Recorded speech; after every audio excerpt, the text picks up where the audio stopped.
Leo has spent weeks wading through an overwhelming pile of journal articles, trying to synthesize his literature review. He feels a momentary sense of victory as he finishes sketching out a conceptual model to test on construction sites. He based the entire model on socio-technical systems theory, resulting in two high-level boxes labeled technical system and social system. But when his advisor, Dr. Vance, sees the draft, she identifies a critical flaw. These are abstract categories, not the measurable variables required for quantitative research. Think about it from the perspective of a survey participant. You can't ask a construction worker to rate a social system on a scale of 1 to 5. The concept is too broad for a survey instrument to actually capture. In the context of building a model, the literature review works as a filter. It allows a researcher to spot recurring concepts in past studies and refine them into the specific, measurable constructs that drive an empirical study. Leo returns to the literature to identify the specific technical shifts occurring on his research sites. He finds that the core change involves the adoption of digital management software. He replaces the vague technical system with a precise independent variable, technology integration maturity.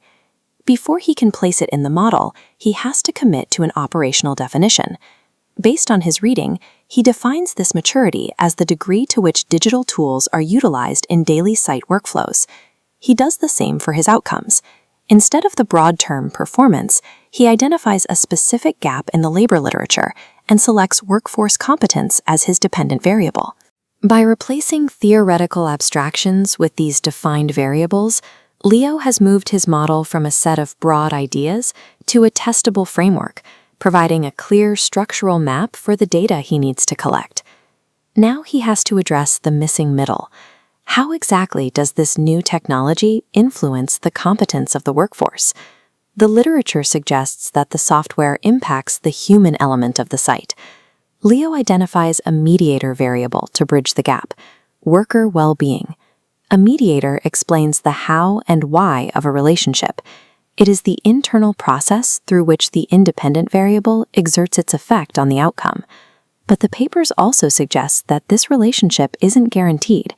It depends on whether the company provides training support. In this model, training support is a moderator. It's a boundary condition that changes a relationship's strength without being a causal process itself.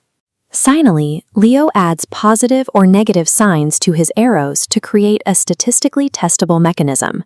With the logic of the model finalized, the diagram serves as a precise blueprint for the study.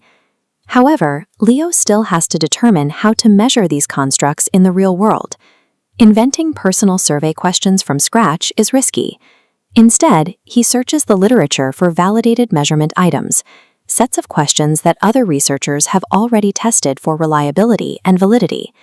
Using these established scales ensures that the data he collects actually represents the variables in his model, achieving the construct validity his advisor requires. As Leo prepares his final draft, he reviews the essential rules for quantitative modeling. First, define every construct precisely before it enters the model, and use theory to justify every arrow you draw. Maintain the structural distinction. Mediators are causal bridges, while moderators are boundary conditions. Confusing the two can undermine your entire analysis. Avoid copying theory elements directly into boxes. Stay away from vague variables, and always look for established survey sources. Leo still has to detail his sampling methods and data collection procedures. However, with his constructs defined and his logical path mapped, he now has the structural blueprint required to complete